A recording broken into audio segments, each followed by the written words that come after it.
Salut à toi, si tu souhaites aujourd'hui financer une idée, financer un projet, tu es au bon endroit. Je suis là pour te parler des différentes solutions, te parler des erreurs à éviter et aussi des solutions à trouver. C'est Stanley Laporal, celui qui va t'accompagner. Et en plus aujourd'hui, regardez, je suis dans un cadre magnifique chez un ami qui m'a demandé de faire une vidéo chez lui. La dernière fois sur une vidéo, on avait échangé sur un cas concret que j'avais eu d'accompagnement d'un client sur Toulouse. Ce client, alors je vais vous faire un petit récap pour ceux qui n'étaient pas là sur la précédente vidéo. C'est un client chef d'entreprise qui veut racheter une entreprise concurrente sur Toulouse. C'est une entreprise historique du secteur espace vert et piscine, une entreprise qui est stable. Et aujourd'hui, le dirigeant, il est fatigué, il souhaite prendre sa retraite. On avait expliqué un petit peu les erreurs à éviter. Erreur numéro 1 qu'on avait expliqué la dernière fois, c'est au niveau du timing, c'est l'empressement. Lorsque vous êtes pressé de faire les choses, vous pouvez commettre facilement des erreurs. Il faut effectivement faire des actions qui peuvent être plus ou moins rapides, mais toujours prévoir un plan d'action pour atteindre vos objectifs. Donc il faut maîtriser le calendrier. C'était la première action à faire.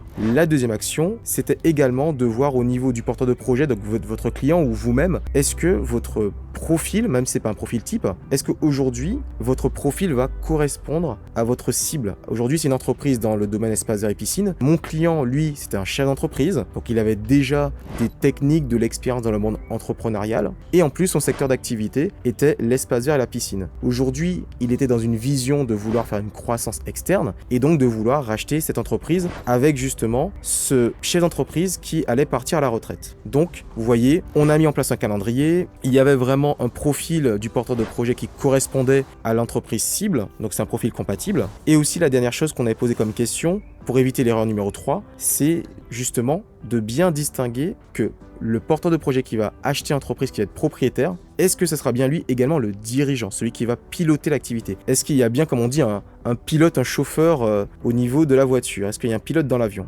Donc, notre client nous avait dit que oui, effectivement, il allait piloter l'activité, mais qu'il y aurait un salarié qui sera autonome, qui s'occupera de faire les chantiers sur place. Et la quatrième erreur qu'il faut faire très attention, c'est au niveau justement du closing. Quand on parle du closing, souvent on dit est-ce que justement le closing, tout se passe bien, tout se passe, je dirais, comme un long fleuve tranquille. Souvent, c'est un peu comme quand vous prenez l'avion, il peut y avoir des turbulences en cours de route. Donc, le rachat d'entreprise n'est pas un long fleuve tranquille et le déroulement prévu n'est pas forcément le déroulement qui va arriver. Alors, on avait dit qu'on allait justement mettre un petit peu plus de détails de ce qui s'était passé au niveau des différents points. Alors le premier point qu'on avait vu ensemble, c'est que lorsque le client était venu à moi pour me parler de son envie de croissance externe, donc de racheter une entreprise dans le même secteur d'activité, il m'avait dit qu'il avait sélectionné quelques sociétés. On avait commencé par échanger au téléphone avec le dirigeant, puis on avait échangé par courrier, puis encore par mail. Il faut savoir que comme on met en place une stratégie,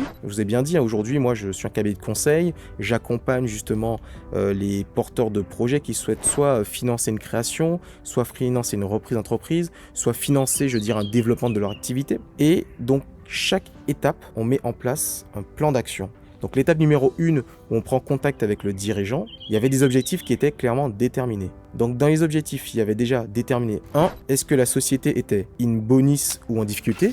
C'est-à-dire, est-ce que la société est en bonne santé ou est-ce qu'elle était déjà dans une période de difficulté, c'est-à-dire en redressement judiciaire ou proche de la liquidation judiciaire. Le deuxième point à voir, c'était connaître le délai de l'opération pour obtenir un calendrier. C'est-à-dire que lorsqu'on va échanger avec le chef d'entreprise, on doit réussir à déterminer quand est-ce qu'il souhaite vendre l'entreprise et vraiment jusqu'où on peut pousser les délais. Après, le troisième point, c'est de savoir les réelles motivations de la vente. Pourquoi ils souhaitent vendre? Des fois, il y a des motivations qui sont officielles et des fois, il y a des motivations qui sont officieuses. Donc, il faut réellement savoir la motivation de la vente. On doit aussi déterminer en point 4, le prix psychologique du vendeur. Le vendeur, souvent, il énonce son prix. Des fois, c'est pas très clair, des fois, c'est clair. Mais des fois, on arrive à travers la première échange avec lui, à pouvoir savoir quelle est la tranche sur laquelle il souhaiterait vendre son entreprise. Après, lorsqu'il vous parle d'un montant, 200 000, 500 000, 1 million d'euros ou plus, il faut connaître quelles vont être en 5 les modalités de paiement de la vente. Est-ce que vous allez payer en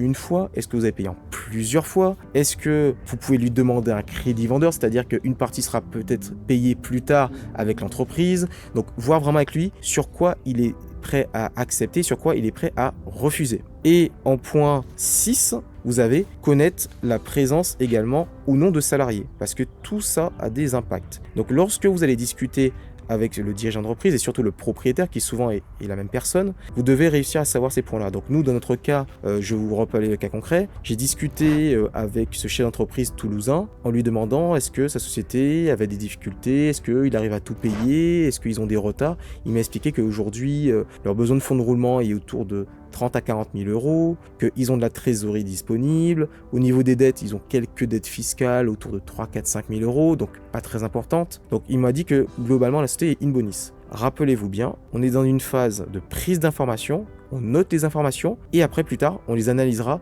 pour voir si elles sont vraies ou fausses. Alors après, j'ai discuté avec lui pour lui demander quand est-ce qu'il souhaitait faire la vente. Il m'a expliqué qu'il souhaitait faire la vente d'ici la fin d'année pour faire en fait la clôture de l'exercice comptable au 31 décembre et puis passer la main. Donc j'ai compris, donc on avait à peu près 6 ou 7 mois. Et après je lui ai demandé mais pourquoi il souhaitait vendre maintenant. Est-ce que c'était parce que il trouvait qu'il y avait une opportunité de vendre parce qu'il voulait faire une plus-value. Donc il m'a expliqué qu'il souhaitait vendre parce que voilà, il allait aller à la retraite, ça faisait des années, ça faisait plus de 40 ans qu'il était dans l'activité, qu'il souhaitais passer le relais. Alors je lui ai aussi demandé mais pourquoi il veut vendre à une autre personne, pourquoi il ne vend pas à ses enfants, parce que souvent on aime bien vendre à nos proches.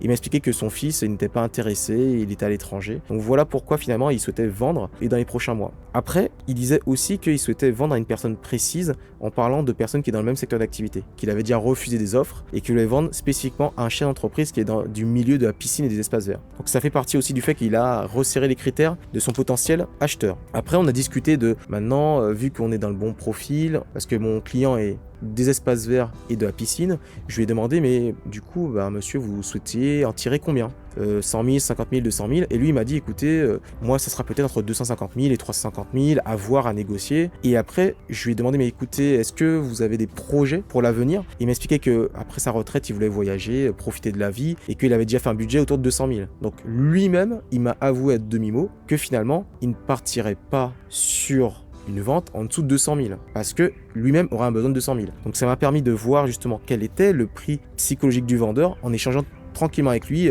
par mail, par message, par téléphone et aussi quand on s'est rencontrés physiquement. Et après ça, je lui ai demandé du coup, alors vous voulez aux alentours de 200 000 si je comprends bien, mais est-ce que vous avez besoin en comptant, en une fois, plusieurs fois, crédit vendeur. Donc on a commencé à discuter des différentes modalités et là j'ai pu constater que il n'était pas insensible à faire un pourcentage en crédit vendeur, un pourcentage en comptant. Donc ce qui veut dire qu'on pourrait payer en plusieurs fois après l'achat d'entreprise. Une partie, il faudrait mettre du cash. Donc arrivé déjà là, on avait déjà beaucoup d'informations et à la fin je lui ai demandé au niveau des salariés, est-ce qu'effectivement il avait plusieurs salariés, un salarié. Il m'a expliqué qu'il avait un salarié qui était présent, qui sera là pour être opérationnel.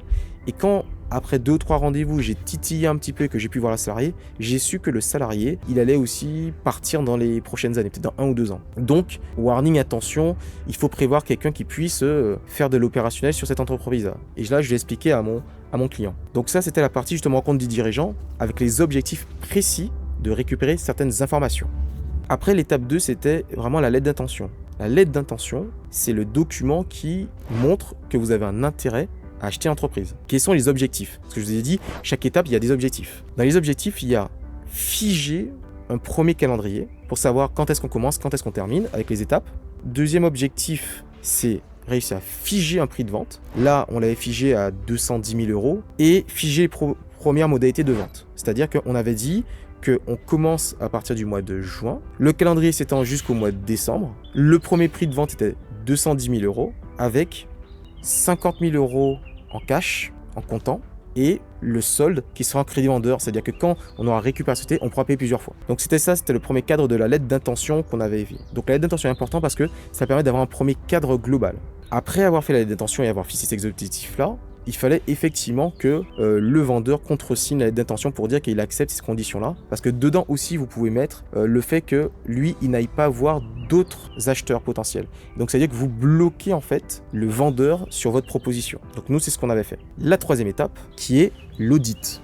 L'audit, c'est le moment où vous allez analyser la société de point de vue juridique, financier, social et fiscal. Cet audit se fait souvent avec des partenaires qui sont des cabinets d'avocats, des cabinets d'experts comptables, des cabinets de conseil, où là on vérifie différents pans de la société. Alors quels sont les objectifs?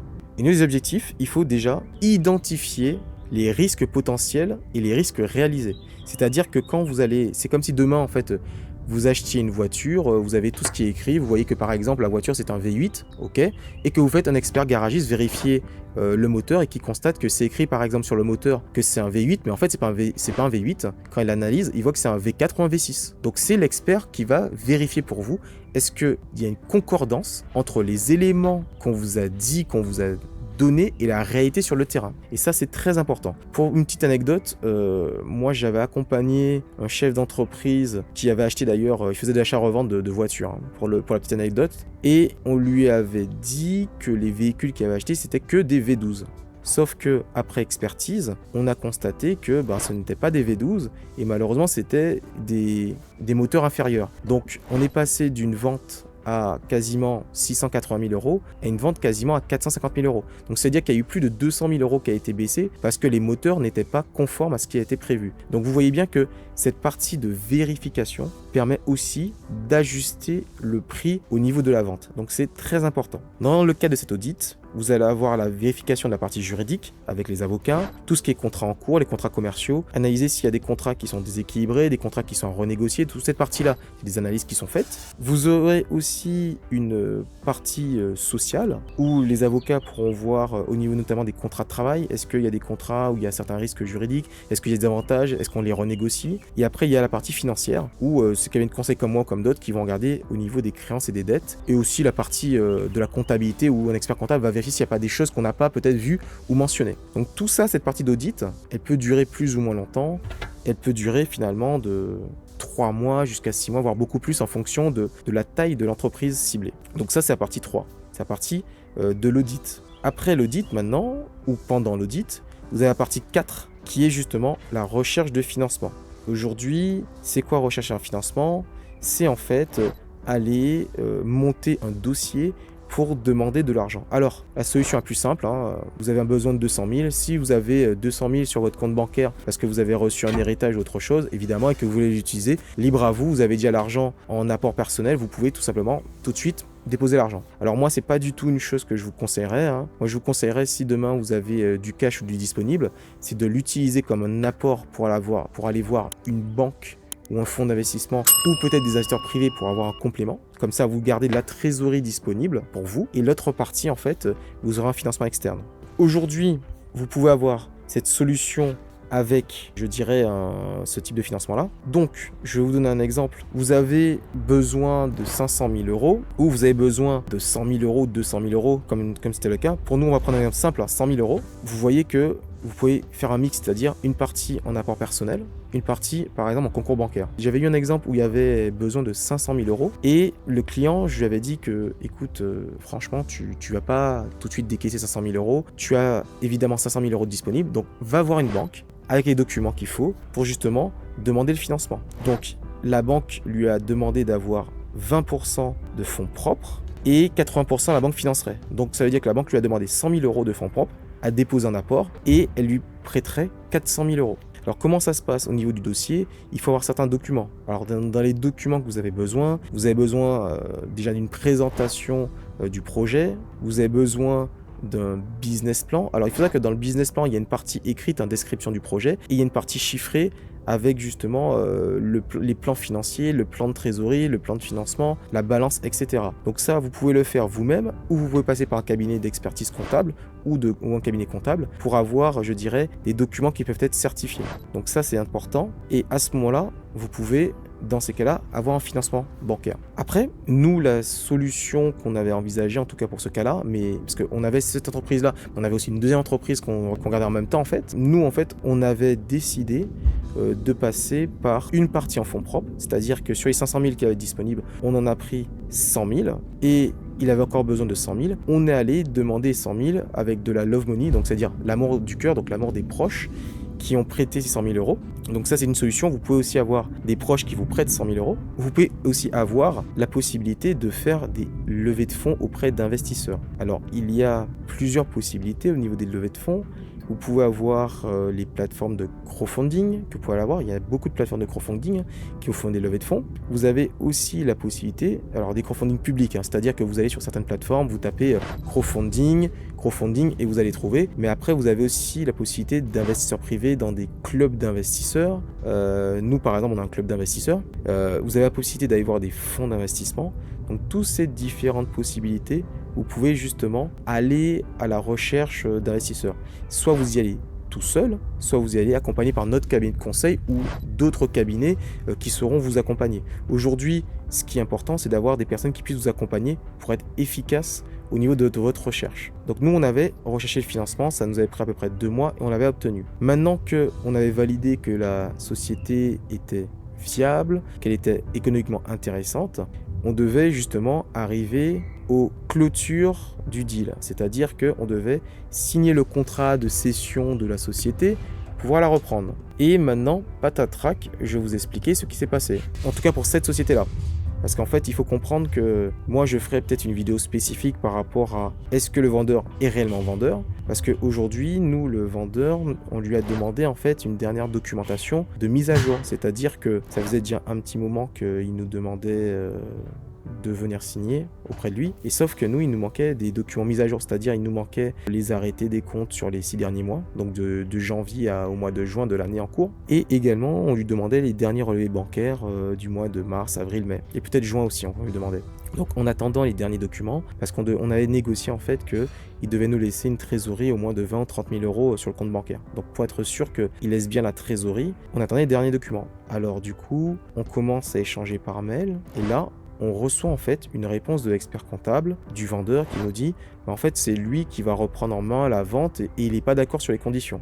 Donc là, patatrac, un nouvel intervenant apparaît. Il s'est jamais manifesté, il n'a pas intervenu. Il nous a juste transmis les documents qu'on avait demandés pour les derniers bilans de la société, quand on faisait des analyses. Et là, en fait, l'expert comptable, il nous appelle, il dit oui, mais aujourd'hui, si vous voulez acheter l'entreprise de monsieur X, vous devez, ce sera non négociable, ce sera à 100% comptant. Sachant que nous, on avait négocié à peu près 10-20% crédit vendeur et à peu près voilà 80-90% en cash. Et lui il nous explique que non mais monsieur X il veut que du cash, il veut pas de crédit vendeur, sa société est très belle, il n'acceptera pas. Incompréhension, on devait normalement closer le deal dans les prochains mois. On a demandé juste les documents de mise à jour qui devaient être normalement très simples à obtenir. Et là en fait on a une tierce personne, l'expert comptable, qui fait un excès de zèle pour dire que comme si c'était lui qui vendait son entreprise. Donc du coup, je discute avec mes collaborateurs, je discute avec le client, je lui dis que je ne comprends pas. On avait déjà établi ensemble un protocole d'accord pour acheter l'entreprise avec ses modalités de paiement et que maintenant, l'expert comptable remet les choses en place. En tout cas, il remet les choses en cause.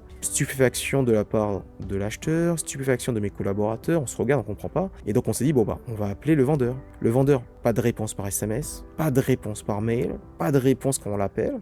Une semaine passe, on laisse un petit peu. Alors quand vous voyez que des fois dans les négociations, il y a des choses qui sont pas très compréhensibles, on comprend pas, il faut laisser du temps passer. Une semaine passe, pas de nouvelles, 2 semaines passent, on reprend pas de nouvelles. Je fais un point avec le client, je lui explique que la situation est bizarre, elle est incompréhensible, parce que du coup, on voulait une mise à jour le plus proche de la société, donc sur les 2-3 derniers mois, en termes de trésorerie, en termes de comptabilité, et en fait, on n'a pas accès aux documents, et le vendeur ne répond plus, l'expert comptable ne répond plus, ça fait déjà 2 ou 3 semaines. Et on arrive à l'été juillet-août. J'explique qu'il faut laisser un petit peu de temps, encore, et qu'on les laisse revenir. 2 semaines plus tard, donc c'est pratiquement 1 mois. Un mois où on a reçu un mail un peu lunaire, qu'on comprend pas, le changement dans les négociations, dans le protocole. Et là, en fait, il y a le vendeur qui nous répond par mail, oui, bonjour, vous allez avoir les documents demandés. D'accord, parfait. On n'a pas les documents 1 semaine plus tard. Je rappelle l'expert comptable ne souhaite pas donner les documents. Il a dit, il donne les documents uniquement si on est d'accord pour changer le protocole avec les modalités de paiement qui vont à ce moment-là changer. Donc nous, on a dit, écoutez, c'est pas vous qui représentez le vendeur. Nous, le vendeur, il nous a donné son accord pour vendre et donc pour acheter l'entreprise dans ces conditions-là. Donc on va pas changer les conditions. 1 semaine repasse, 2 semaines repassent, et là, on appelle le vendeur, on lui dit, écoutez, alors là, c'est le moment où il faut négocier et pousser en fait. Là, on appelle le vendeur, on lui dit, écoutez, si nous fournissez pas les documents, nous c'est bon. On arrête l'achat, on s'arrête là et on repart. Le vendeur dit, non, mais excusez-moi, je vais parler à mon expert comptable, il va vous transmettre les documents. 2 semaines plus tard, ça se corse. Là, c'était un peu musclé là. On dit à l'expert comptable, excusez-nous, mais nous, on va pas vous garder si on reprend l'entreprise parce que vous n'écoutez pas votre client. Votre client c'est le vendeur. Le vendeur souhaite que vous transmettez les documents à nous, l'acheteur, et à ses représentants, et vous le faites pas. Donc là, au bout de 3 semaines, il a lâché les documents. On était quasiment au mois de mi-août, je crois. Et là, en fait, on voit les documents, on voit que tout est conforme, il reste la trésorerie, il reste presque 40 000 € de trésorerie, donc ça va. Donc on se dit que c'est bon, on peut signer voilà, début septembre ou début octobre, quoi. Le temps de commencer à faire la documentation et les papiers de transfert. Et aussi de revenir sur place, parce que moi, du coup, je suis pas sur Toulouse, j'étais en Bretagne, donc c'était justement le temps de revenir sur place, voir si tout est bon, le local, il est bien, les stocks sont bien disponibles, le salarié est toujours bien. Et donc, moi, qu'est-ce que je fais? Avant de clôturer le deal et de signer, je retourne sur Toulouse, je vais voir que les stocks sont toujours présents, le local tout est ok, tout est propre, tout est ok, le salarié me dit qu'il a l'intention de rester au moins 2 ans et qu'il est prêt à former un futur salarié pour continuer l'activité, donc tout est bon à ce niveau-là. Donc je dis à mon client, bon bah tu sais, tout est ok, je vais juste discuter un petit peu avec le vendeur et après on peut signer, je sais pas moi, dans la quinzaine. Du moment que l'avocat est prêt ou les notaires, peu importe, on va voir avec qui on va travailler dessus pour la signature, pour la rédaction des contrats et pour la signature, et après on avance quoi. Je vais voir le vendeur, il est présent, il m'explique que l'activité est un peu ralentie durant l'été, forcément, parce que lui, il était en train il est parti en vacances, il va revenir, et donc à ce moment-là, j'ai des explications, je lui demande pourquoi l'expert comptable, en fait, ne voulait pas transmettre les documents, et là, j'apprends, en fait, que l'expert comptable avait peut-être quelqu'un d'autre avec qui il voulait vendre, donc c'est ce qui peut s'expliquer. Là, je comprends mieux, et là, je propose au vendeur que je revienne dans 2 ou 3 semaines pour signer. Donc, vous voyez bien, hein, normalement, tout était calé, tout était programmé, tout devait se faire tranquillement, et bon, patatrac, les choses peuvent changer. C'est pour ça que je vous ai dit que vous pouvez bien programmer les actions, mais des fois, il peut y avoir des turbulences. Donc là, on a eu des turbulences qui ont duré des semaines pour la négociation.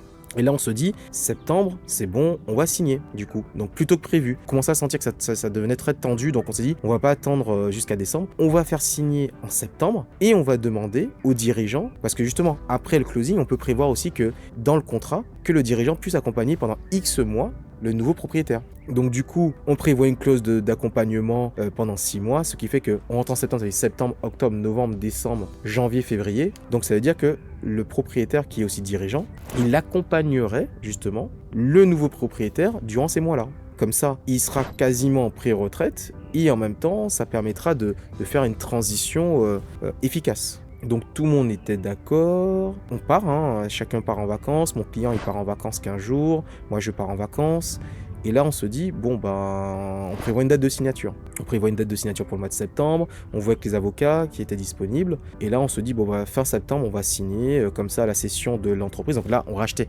l'entreprise, hein. Alors il faut savoir que quand vous rachetez l'entreprise, c'est comme si en fait vous étiez dans une voiture et que tout de suite vous repartez dans la même voiture. Donc c'est une continuité. Tandis que si vous aviez acheté le fonds de commerce, vous pouvez justement, vous devez créer une nouvelle structure et récupérer tout ce qui est clientèle et tout ce qui va faire le sens du fonds de commerce, quoi. Mais c'est une nouvelle structure en fait. Donc là, on a décidé d'acheter la structure existante. Donc on prévoit une signature fin septembre. Et là, quand on demande confirmation une semaine avant, plus de réponse du vendeur. Le vendeur ne répond plus. Alors on est stupéfait parce que les avocats, tout le monde attend de valider la date de signature, je crois que c'était le 24 ou le 25 septembre, peut-être le 26. En tout cas fin septembre, dernière semaine de septembre. Et là en fait, il répond plus. Alors là on s'est dit, qu'est-ce qui se passe? Comme m'a dit un de mes collaborateurs, c'est quoi cette dinguerie? Je dis, écoute, je sais pas du tout. Il nous avait déjà fait le coup une fois, mais là bon, on va signer, donc il n'a pas intérêt à le faire encore une fois. Et là en fait, le vendeur ne donne plus de signes. Il ne donne plus de signes de vie, il donne plus de signes de vie. On l'appelle, on envoie des mails, on appelle l'expert comptable, il répond pas. Donc moi, qu'est-ce que je fais? J'envoie un mail en disant, écoutez, si vous ne m'assistez pas dans une semaine, nous la vente, notre lettre d'intention est caduque. On n'achète plus. Il répond pas. Stupéfaction, on se demande qu'est-ce qui se passe. Tout est prêt, le contrat de cession est prêt, tout est prêt. 2 semaines plus tard, je renvoie un message, je dis, bon, on sait jamais, écoute, je renvoie un message, je dis à mon client, écoutez, de toute façon, perdu pour perdu, envoyez un message ou un mail insistant, on saura si c'est fini ou pas. Je renvoie un mail, monsieur, je tape, monsieur X, est-ce que vous êtes toujours intéressé pour vendre? Nous aurions dû déjà signer la vente, mais malheureusement, vous n'êtes pas manifesté. Alors, je me suis dit, comme on dit souvent, des fois, ça vient pas de nous, je me suis dit, peut-être que il est malade, ou il a eu un accident, ou quelque chose, on ne sait pas. Parce qu'il donne plus signe de vie du tout. Qu'est-ce que je suis allé faire? J'ai demandé à un ami à moi, et j'ai demandé à l'acheteur, mon client, d'aller sur place, de voir qu'est-ce qui se passe, et de voir si elle le voit. Ils me disent, on le voit pas sur Toulouse, il y a peut-être un souci, tout ça. On n'a pas eu de retour pendant, je pense, facilement 6 semaines, 5, 6, 7 semaines. Et après, je reçois un SMS sorti de nulle part. D'ailleurs, je je vais vous le lire parce que tellement qu'il m'a choqué le SMS. Le SMS me disait: bonjour monsieur Laporal, je suis désolé de mon absence de réponse, mais j'ai changé d'avis. Je préfère finalement fermer la boîte. Je ne me comprends pas, mais je préfère fermer la boîte et dans ces cas-là, arrêter les négociations, bien cordialement. Alors là, franchement, je n'ai rien compris. Comme ça, du jour au lendemain, je comprends pas. Je tombe des nues. Et alors, ce que j'ai su finalement, c'est que en fait, le vendeur, il cherchait à faire monter les enchères avec un autre acheteur. Et finalement, il voulait vendre à un autre acheteur. Donc, il a annulé la vente avec nous. Et j'ai su qu'un mois plus tard, il devait vendre à un autre acheteur. Sauf que l'acheteur, lui, il est parti. Donc, c'est-à-dire que l'acheteur l'a lâché. Donc, finalement, nous, comme il nous avait fait faux bon et qu'on voulait plus travailler avec lui, mais écoutez, la vente, c'est pas faite. Comme quoi, vous savez pas finalement si vraiment, je vous dirais, il était réellement vendeur ou si en fait, il voulait juste négocier avec vous pour faire monter les enchères. Voilà. Donc comme quoi, vous avez bien vu, finalement, tout était prévu. Donc sachez bien que jusqu'à ce que votre objectif soit accompli, jusqu'à ce que vous ayez franchi la ligne d'arrivée, c'est pas fini. Donc voilà, c'était un cas pratique de Stan Laporal, votre accompagnateur pour le financement des achats, des reprises d'activités. Au revoir.